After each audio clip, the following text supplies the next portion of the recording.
त्र्यंबकं यजामहे सुगंधिं पुष्टिवर्धनम् उर्वारुकमिव बन्धनात् मृत्योर्मुक्षीयमामृतात्।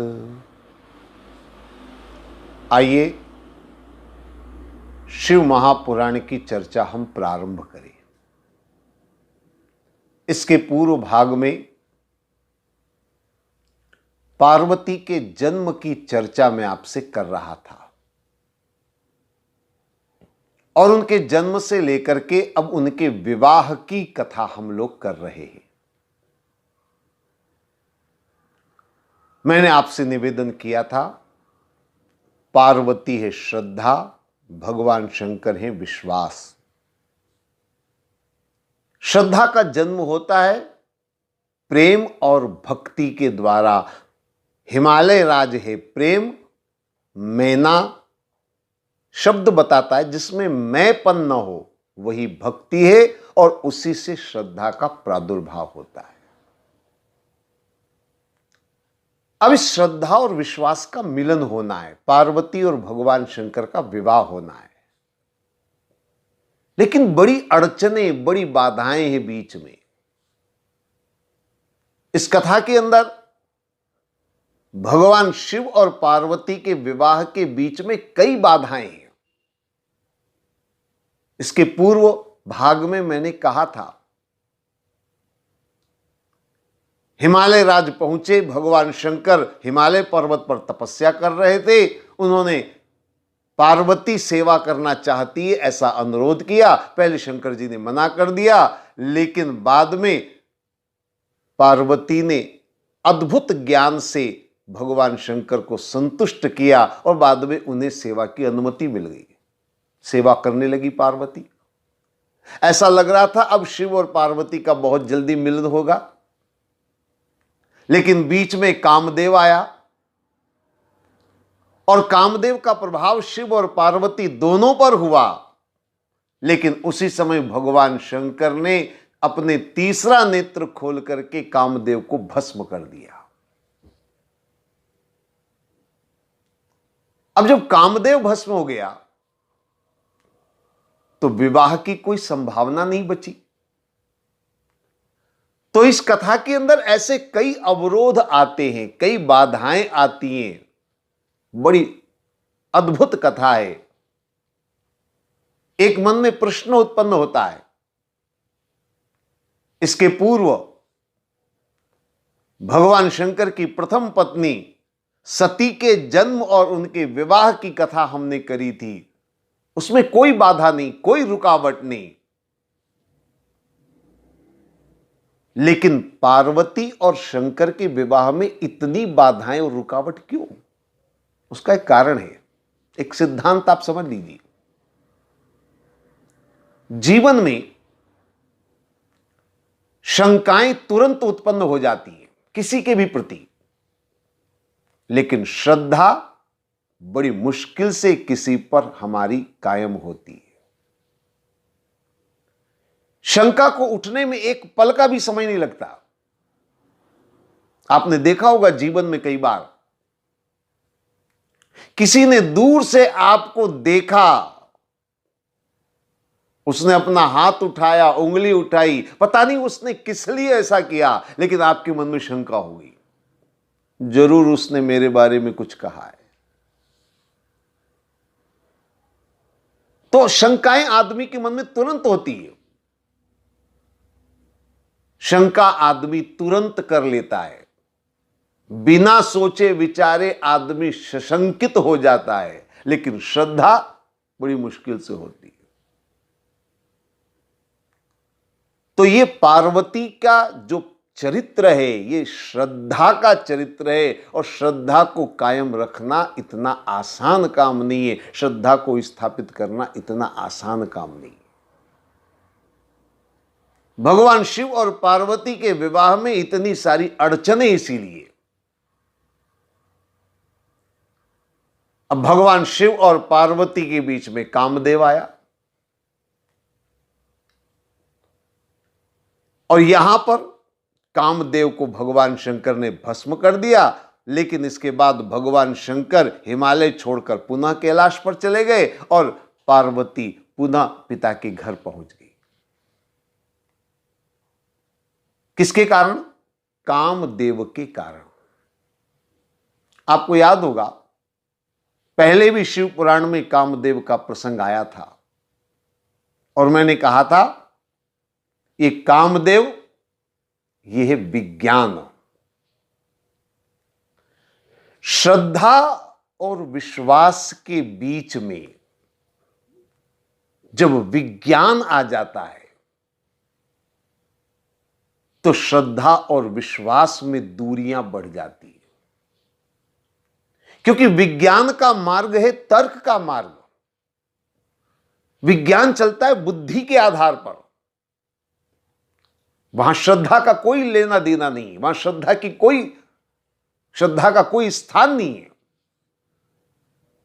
इसलिए यह एक बाधा उत्पन्न हुई। लेकिन अद्भुत बात यह है कि बाद में सभी देवताओं ने प्रार्थना करी तो भगवान शंकर ने आशीर्वाद दिया, पुनः कामदेव को जीवित होने का आशीर्वाद दिया। और इतना ही नहीं, भगवान शंकर ने यह भी कहा कि कामदेव मेरे अनंग बन करके रहेंगे। बड़ा आश्चर्य होता है, एक तरफ भगवान शंकर कामदेव को भस्म भी करते हैं और दूसरी तरफ भगवान शंकर उन्हें अपना परम प्रिय अनंग बना लेते हैं। ये दोनों चीजें कैसी है, जरा ध्यान से समझने का प्रयास करें। शिव और पार्वती के बीच में काम आया जो गलत है।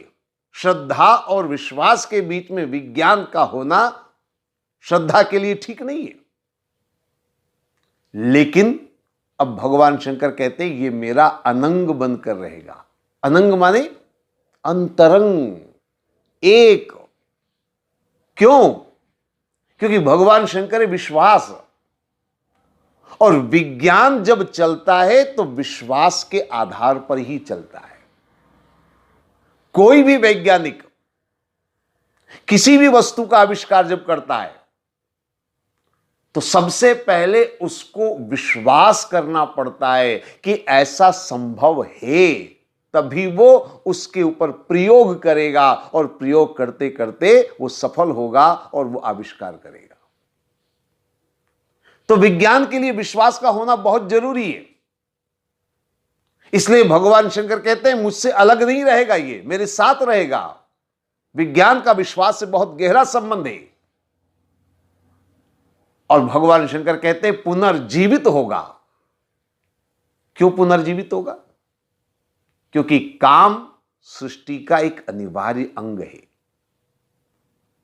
विज्ञान सृष्टि के विकास का आधार होता है, और जब तक विकास का आधार न रहे तब तक सृष्टि कैसे बन पाएगी। इसलिए सृष्टि के लिए विज्ञान का होना भी जरूरी है। यहां विज्ञान शब्द से मेरा अर्थ है मानव मात्र के कल्याण के लिए सतत प्रयत्नशील होना, अनुसंधान करना, खोज करना। मैं उस विज्ञान की बात कर रहा हूं, मानवता के कल्याण के लिए जिसका प्रयोग होता है। मैं उस विज्ञान की बात नहीं कर रहा हूं जो सृष्टि के विनाश की रचना करता है। मैं उस विज्ञान की बात कर रहा हूं जो मानवता के उत्थान में अपना योगदान देता है, और ऐसे विज्ञान का होना आवश्यक है, सृष्टि के लिए परम आवश्यक है। इसलिए भगवान शंकर कहते हैं पुनर्जीवित होगा, और उसे अपना अभिन्न अनंग बनाकर भगवान शंकर ने रख लिया। खैर, भगवान शंकर चले गए कैलाश पर्वत पर। हम कथा को थोड़ा आगे बढ़ाएं। पार्वती चली आई अपने पिता के घर, लेकिन पार्वती ने घर आकर के अपना संकल्प दोहराया, चाहे कुछ भी हो जाए, मैं भगवान शंकर को एक न एक दिन पाकर रहूंगी, और उसके लिए मुझे कठोर तप करना पड़ेगा, तो मैं तपस्या करने जाऊंगी। मैना और हिमालय राज ने पार्वती को समझाया, औरों ने भी समझाया कि जिन्होंने कामदेव को जलाकर भस्म कर दिया वो विवाह कभी नहीं करेंगे, संभव ही नहीं है। इसलिए तू भगवान शंकर का विचार त्याग दे। लेकिन पार्वती का निश्चय दृढ़ था और पार्वती ने कहा मैं भगवान शंकर को पाने के लिए कठोर से कठोरतम तप करूंगी। और एक दिन पार्वती जया और विजया को लेकर के उसी स्थान पर तपस्या करने पहुंच गई जहां भगवान शंकर तपस्या कर रहे थे। अब पार्वती ने कठोर तप प्रारंभ किया,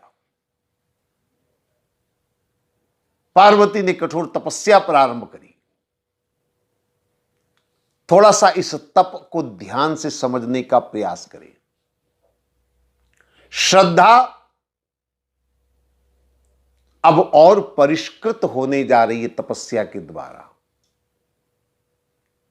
पहले जब भगवान शंकर के पास आई थी सेवा करने के लिए तो शायद एक पति को पाने का भाव था,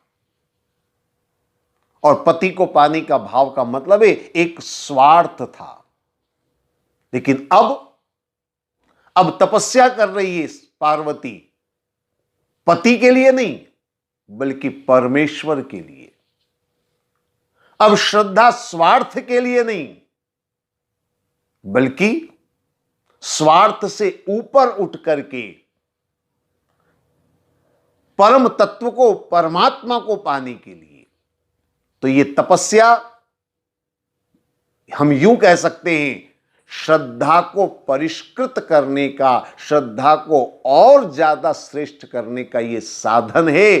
स्वार्थ को जब छोड़ दिया जाता है तो श्रद्धा में निखार आता है। ये केवल शिव और पार्वती के विवाह की कथा तक की बात नहीं है। जीवन के हर क्षण, हर पहलू में आपके प्रति या आपके मन में किसी के प्रति श्रद्धा है, चाहे गुरु के प्रति हो, चाहे माता पिता के प्रति हो, चाहे पति के प्रति हो, किसी के प्रति भी अगर आपके मन में श्रद्धा है तो मैं आपसे निवेदन करूंगा कि अपनी श्रद्धा को अगर परिष्कृत करना है तो स्वार्थ को दूर रखना होगा। अगर हम गुरु के पास जाकर के अपनी श्रद्धा व्यक्त करते हैं पर किस लिए कि मेरा व्यापार अच्छा चले, मुझे प्रमोशन नौकरी में मिल जाए, तो मैं समझता हूं इस स्वार्थ से परिपूर्ण होकर अगर आप गुरु की शरण में जाते भी हैं तो आपकी श्रद्धा कलंकित है, आपकी श्रद्धा पवित्र नहीं है। तो मैं आपसे निवेदन करूंगा कि स्वार्थ रहित होकर के, स्वार्थ से ऊपर उठ करके श्रद्धा को अपनाएं। तब देखिए जीवन में हम परम लक्ष्य को पा सकते हैं। पार्वती ने परमात्मा को पाया, हम भी परम सत्य को प्राप्त कर सकते हैं। श्रद्धा से स्वार्थ को निकालना पड़ेगा। अब पार्वती कठोर तपस्या कर रही है। थोड़ा थोड़ा हम कथा में भी आगे बढ़ते जाएं। कठोर तप कर रही है और ऐसा कठोर तप देख करके देवताओं ने जाकर के भगवान शंकर से प्रार्थना करी कि पार्वती ऐसा कठोर तप कर रही है, आप कृपा करें, आशीर्वाद दें और स्वीकार करें पार्वती को और विवाह की हां करें। भगवान शंकर मुस्कुराए और मुस्कुराकर उन्होंने देवताओं से कहा, मैंने कामदेव को भस्म किया और इसलिए किया ताकि आप और ऋषिगण भगवान का ध्यान कर सके, भजन कर सके। जब काम ही नहीं रहेगा तो भजन में कोई विघ्न नहीं होगा, पूजा पाठ में कोई विघ्न नहीं होगा। इसलिए मैंने कामदेव को भस्म किया। तो देवता और ऋषियों ने प्रार्थना करी कि आपने जो किया है निश्चित रूप से कुछ अच्छे के लिए किया होगा, लेकिन हम एक बार फिर याद दिला दें, तारकासुर का वध करना है और तारकासुर ने वरदान पाया है, शिवपुत्र के अलावा मेरी मृत्यु किसी से न हो। तो अगर आप विवाह नहीं करेंगे तो तारकासुर को कौन मारेगा? और तारकासुर का अत्याचार जगत में बढ़ता जा रहा है। तो भगवान शंकर ने देवताओं को, ऋषियों को आश्वासन दिया, अगर ऐसा है, जगत कल्याण के लिए आप लोग कह रहे हैं, तो मैं जरूर विवाह करूंगा। पार्वती भी तपस्या कर रही है, स्वार्थ के लिए नहीं बल्कि परमात्मा के लिए। भगवान शंकर भी विवाह की हां कर रहे हैं, लेकिन अपने लिए नहीं बल्कि जगत के कल्याण के लिए। यह है हमारी भारतीय संस्कृति। भारतीय हिंदू संस्कृति में विवाह को केवल भोग का साधन नहीं माना है, क्योंकि भोग तो स्वार्थ से जुड़ा हुआ है, भोग तो स्वार्थ में लिपटा हुआ है। भारतीय हिंदू संस्कृति विवाह को केवल भोग का साधन नहीं मानती है, बल्कि भारतीय हिंदू संस्कृति विवाह को एक साधना के रूप में मानती है। समाज का कल्याण, विश्व का कल्याण, परमात्मा की प्राप्ति, उत्कृष्ट होने के लिए विवाह होता है, यह हमारी भारतीय संस्कृति कहती है। तो भगवान शंकर विवाह की हां करते हैं, लेकिन अभी इतना आसान नहीं है विवाह। मैंने पहले ही कहा है, आज बड़ी लंबी कथा है। भगवान शंकर ने विवाह की हां तो करी, लेकिन सप्त ऋषियों को बुलाया और सप्त ऋषियों से कहा, आप जाकर के परीक्षा ले कि वह मेरे योग्य है कि नहीं है। सप्त ऋषि गए। आपने सुना होगा यह प्रसंग, रामचरितमानस में भी यह प्रसंग आता है। तो सप्त ऋषि गए और सप्त ऋषियों ने जाकर के भगवान शंकर के अवगुण बताने प्रारंभ किए। पार्वती से कहा कि तुम्हारे योग्य, तुम्हारे अनुरूप अगर कोई है तो वह विष्णु है, नारायण है, इसलिए तुम विष्णु से विवाह करना चाहो तो हम तुरंत जाकर के उनसे निवेदन करेंगे और वो हां करेंगे। लेकिन पार्वती ने दृढ़ निश्चय कर रखा था। सप्तऋषियों ने कई तरह से समझाया, तो पार्वती ने स्पष्ट शब्दों में कह दिया। तुलसीदास जी ने रामचरितमानस में भी इस प्रसंग का उल्लेख करते हुए कहा कि पार्वती कहती है कि मैंने भगवान शंकर को अपना पति मान लिया है। जो तुम मिलते हो प्रथम मुनीसा और सुनते हो सीख तुम्हारी धर सीसा, और अब में जन्म शंभु हितहारी, को गुण दूषण करे बिचारी। अब यह प्रश्न नहीं उठता है गुण दोष का। मैंने प्रण कर लिया है, मेरे मन में संकल्प हो गया है। सप्तऋषि चले गए और जाकर के भगवान शंकर से कहा, हमने हर तरह से देख लिया है, पार्वती पूर्ण रूपेण आपके प्रति समर्पित है, इसलिए आप विवाह कर ले। लेकिन अभी भी बात पूरी नहीं हुई, अभी भी और परीक्षा बाकी है। भगवान शंकर स्वयं एक बूढ़े ब्राह्मण का वेश धारण करके वहां पहुंच गए। आप लोगों ने शायद एक मुहावरा सुना होगा, कहावत सुनी होगी, दूध का जला छाछ भी फूंक फूंक कर पीता है। इस कथा को सुनने पर ऐसा ही लगता है। भगवान शंकर ने पहला विवाह सती के साथ तुरंत कर लिया, अनुभव ठीक नहीं रहे, सती का देह त्याग हुआ, और इसलिए पार्वती विवाह को बड़ी सावधानी से फूंक फूंक कर कदम रख रहे हैं, बार बार परीक्षा ले रहे हैं। अब भगवान शंकर स्वयं ब्राह्मण रूप धारण करके, वृद्ध ब्राह्मण का रूप धारण करके गए और जाकर के तपस्या कर रहे थी पार्वती। भगवान शंकर जो वृद्ध ब्राह्मण का रूप लेकर गए, बड़ा आश्चर्य करने लगे। ओहो, तुम इतनी सुंदर राजकुमारियों से भी बढ़कर के तुम्हारा रूप सौंदर्य, इतनी सुकोमलांगा, और ये कठोर तप क्यों कर रही हो, किसके लिए कर रही हो? पार्वती ने कुछ नहीं कहा, लेकिन जो जया और विजया सखिया थी उन्होंने बताया, बोले ये भगवान शंकर को अपना पति बनाने के लिए कर रही है तपस्या, हमारी देवी शंकर को पाने के लिए कर रही है। बूढ़े ब्राह्मण के रूप में भगवान शंकर मुस्कुराए और मुस्कुरा करके बोले, तुम्हारे कहने से मैं नहीं मानता, ये स्वयं अपने मुख से कहे तब मैं मानूंगा, क्योंकि शंकर से विवाह करना कोई चाहे ये संभव नहीं लग रहा है, इसलिए मैं इसके मुख से सुनना चाहूंगा। जब ऐसा वृद्ध ब्राह्मण ने कहा तो पार्वती ने कहा, हे विप्रदेव, आप विश्वास करिए, मेरी सखियों ने बिल्कुल सही कहा है, मैं भगवान शंकर से विवाह करना चाहती हूं और इसी के लिए कठोर तप कर रही हूं, और एक ही लक्ष्य मेरा भगवान शंकर को अपना पति बनाना। वृद्ध ब्राह्मण वेशधारी भगवान शंकर मुस्कुराए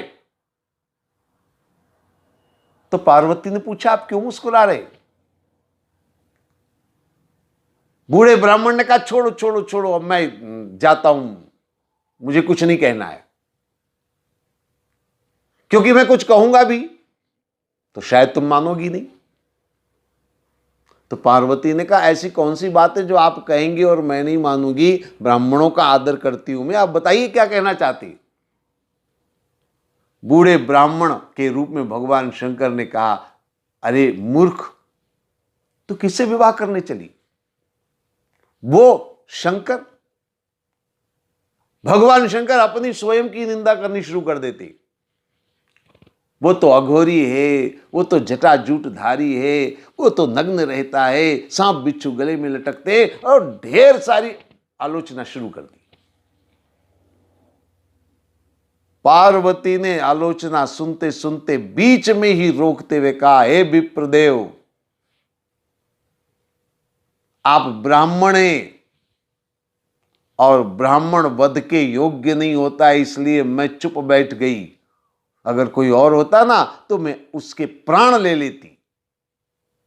शिव की निंदा करने वाला स्वयं तो पापी होता ही है, शिव की निंदा सुनने वाला भी पापी होता है।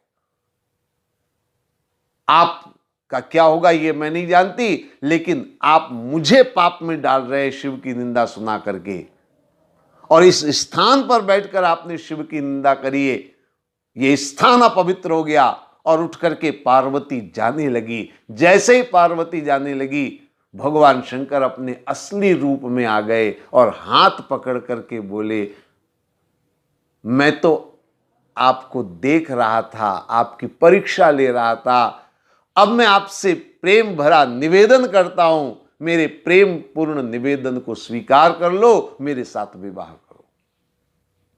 मैं तो यही देखना चाहता था, तुम्हारा प्रेम सच्चा है, तुम्हारा निर्णय पूर्ण है, मैं तुमसे विवाह करना चाहता हूं, विवाह कर लो। पार्वती ने कहा, ऐसे नहीं, ये कोई तरीका है? अगर आप चाहते हैं कि मेरा विवाह आपके साथ हो तो आप मेरे माता पिता से मेरा हाथ मांगें, फिर विधिवत वो मेरा कन्यादान करें, तब मैं आपके विवाह करूंगी, आपके साथ रहूंगी, मैं आपकी परिणीता बन करके। पार्वती कहती है, विधि विधान से, नियम से आप मेरा हाथ मांगिए। शायद भगवती का पहला अवतार जो सती के रूप में हुआ था, उस समय विधि विधान ठीक से पूरे नहीं हुए होंगे, इसीलिए सती को देह त्यागनी पड़ी। इसलिए पार्वती कहती है नियम से चलो, पिछली बार कुछ नियमों में त्रुटि हुई होगी, कुछ नियम तोड़े होंगे, इसलिए विवाह टूटा, अब की बार नहीं टूटना चाहिए, तो विधि विधान से काम होना चाहिए। पार्वती चली आई और आकर के बताया कि भगवान शंकर प्रसन्न हो गए और भगवान शंकर ने विवाह का वचन दे दिया है। हिमालय राज गदगद हो गए, मैना गदगद हो गई, धूमधाम से पार्वती का स्वागत हुआ, पार्वती की तपस्या पूरी हुई। कथा अभी और आगे चलेगी, अभी विवाह होने वाला नहीं है, लेकिन थोड़ा सा कुछ बातों पर हमें आध्यात्मिक विचार करना है, हमें आध्यात्मिक रूप से कुछ बातों को समझना है। पहले सप्त ऋषियों ने परीक्षा ली तो थोड़ा समझ में आती है बात कि चलो, सप्त ऋषि वशिष्ठ, भरद्वाज, अत्रि, विश्वामित्र, जमदग्नि, गौतम और कश्यप, ये सप्त ऋषि माने जाते हैं। और ऐसे जो महान ज्ञानी है, उन्होंने जब परीक्षा ले ली, फिर भगवान शंकर को बूढ़ा वेश धारण करके, ब्राह्मण रूप धारण करके फिर परीक्षा क्यों लेनी पड़ी? और अगर भगवान शंकर को दूसरों की परीक्षा पर विश्वास नहीं है, संतुष्टि नहीं है, तो सप्तऋषियों को क्यों भेजा? स्वयं चली जाती पहले से परीक्षा लेने के लिए। पहले सप्तऋषि आए, फिर भगवान शंकर आए। ये क्या है? बार बार परीक्षा क्या है? वैसे तो मैंने आपको अभी थोड़ी देर पहले कहा है, शंकाएं जल्दी होती हैं, श्रद्धा बड़ी मुश्किल से होती है, लेकिन ये बार बार परीक्षा क्या है, थोड़ा समझने का प्रयास करें। देखिए, सप्त ऋषि माने ज्ञानी, जिन्होंने ज्ञान से जानने का प्रयास किया। पार्वती की श्रद्धा को, पार्वती के संकल्प को जानने का प्रयास उन्होंने किया ज्ञान के द्वारा। लेकिन एक बात बता दूं मैं आपको, ज्ञान से जानना कभी कभी अधूरा होता है। ज्ञान की पहुंच जहां तक नहीं होती है, इसलिए ज्ञान से जाना हुआ भी कभी कभी गलत हो जाता है, अधूरा रह जाता है। मैं एक छोटा सा दृष्टांत के रूप में सुना दूं, मेरी बात आप जल्दी समझ जाएंगे। बहुत पुराने जमाने की बात है। एक गांव से एक नौजवान, एक विद्यार्थी पढ़ने के लिए काशी गया। उस समय काशी से बड़ा कोई विद्या अध्ययन का स्थान नहीं माना गया, तो वो काशी में गया। बहुत पढ़ाई करी उसने, बहुत पढ़ाई करी। वापस लौटकर अपने गांव में आया। गांव में उसका बड़ा भव्य स्वागत हुआ, सम्मान हुआ, उसका जुलूस निकाला। क्यों? क्योंकि उस गांव में पहले इतना कोई पढ़ा लिखा था ही नहीं। उस गांव के इतिहास में कोई इतना पढ़ा लिखा नहीं था, तो उसका बहुत स्वागत सम्मान हुआ। और वो भी बड़ा अभिभूत था, गदगद था। मेरे गांव में मेरे बड़े बुजुर्गों ने इतना मेरा सम्मान किया, वो भी बड़ा गदगद था। अभी गांव में आए उसको 2 दिन भी नहीं हुए थे, और चारों तरफ उसकी चर्चाएं थी ज्ञान की। इसने सारे ग्रंथ पढ़े। तो एक दिन की बात है, गांव के 2, 4, 5 बुजुर्ग उस नौजवान के पास बैठे। बेटा, तुमने क्या क्या पढ़ा है? उस नौजवान ने कहा, मैंने सारे ग्रंथ पढ़े। मैंने वेद पढ़े, उपनिषद पढ़े, मैंने ज्योतिष पढ़ा, मैंने आयुर्वेद पढ़ा, मैंने ये भूगोल पढ़ा, मैंने इतिहास पढ़ा, मैंने वो पढ़ा। लंबी सूची बता दी, मैंने इतने सारे ग्रंथ पढ़े। बुजुर्ग लोग बड़े गदगद हो गए। अरे वाह वाह, इतने ग्रंथ तुमने पढ़ लिए? हमने तो बहुत सारे ग्रंथों के नाम भी नहीं सुने थे, तुमने इतने ग्रंथ पढ़ लिए? बड़े गदगद हुए। उनमें से एक बुजुर्ग बोला, बेटा, जब तुमने इतने सारे ग्रंथ पढ़े हैं, लगभग सारे ग्रंथ तुमने पढ़ लिए, तो हम तुमसे एक छोटा सा प्रश्न पूछें, उत्तर दोगे? उस नौजवान ने कहा, हाँ बिल्कुल आप पूछिए, आप जिस विषय में जो पूछना चाहें आप मेरी परीक्षा ले सकते हैं, पूछिए क्या पूछना है। वो दो चार जो बुजुर्ग लोग थे वो एक तरफ गए, आपस में मंत्रणा करी होगी कि क्या पूछा जाए इससे। आए और आकर के एक बुजुर्ग आगे बढ़ा, बोले बेटा एक बात बताओ, मेरी मुट्ठी में क्या है? मेरी मुट्ठी में क्या है जरा बताओ। उस नौजवान ने तुरंत ज्योतिष का जो अध्ययन उसने किया था, कुंडली वगैरह बनाई, फलादेश वगैरह निकाला और तुरंत बताया, आपके हाथ में गोल वस्तु है और उसके बीच में छिद्र है। मैं दावे के साथ कह सकता हूं आपके हाथ में गोल वस्तु है और बीच में छिद्र है। बुजुर्ग बड़े प्रसन्न हुए, वाह वाह बेटा वाह, बिल्कुल सही बताया। बहुत गदगद हुए बुजुर्ग लोग। इतने में एक बुजुर्ग ने कहा, बेटा उस वस्तु का नाम क्या है वो भी बता दो। अब अभी तक जो उसने बताया था वो तो एक ग्रंथ की गणना है, वो तो एक विद्या है, वो तो एक जो उसने सीखा वो है। अब नाम बताना ये कोई किताबी विषय नहीं है, ये अनुभव का विषय है। अब उसने अपना दिमाग लगाया, बचपन से पढ़ा उसने, सारे ग्रंथ पढ़े, पढ़ाई तो बहुत करी, अनुभव कुछ था नहीं। अब उसने अपना दिमाग लगाया, ऐसी कौन सी वस्तु है जो गोल है और बीच में छेद है। अचानक उसे याद आया, जब मैं पढ़ाई करके घर आया तो मां जो है वो चक्की पीस रही थी। घर के अंदर महिलाएं चक्की पीसा करती थी पहले। अचानक वो ध्यान में आया और तुरंत उसने कहा, आपके हाथ में घट्टी का, चक्की का एक पार्ट है। जैसे ही इसने कहा घट्टी का पार्ट है, बुजुर्गों ने सर पीट लिया, सत्यानाश, सब बेकार। क्यों? अरे बोले इतना भी समझ में नहीं आई इसको बात कि इतने से हाथ में इतना बड़ा घट्टी का पार्ट कैसे आ सकता है। तो बुजुर्गों ने कहा, तुमने पढ़ाई बहुत कर ली लेकिन गुनाही नहीं करी, यानी अनुभव नहीं है। दरअसल उस बुजुर्ग के हाथ में अंगूठी थी, गोल थी, बीच में छिद्र था। बताने में सही बताया, किताबी ज्ञान में कोई कमी नहीं थी, लेकिन अनुभव की कमी थी। सप्तऋषियों की परीक्षा और बाद में भगवान शंकर की परीक्षा में इसी रूप में मानता हूं। सप्तऋषियों ने ज्ञान से परीक्षा ली, लेकिन बाद में भगवान शंकर बूढ़े ब्राह्मण रूप लेकर गए। ये अनुभव की परीक्षा है।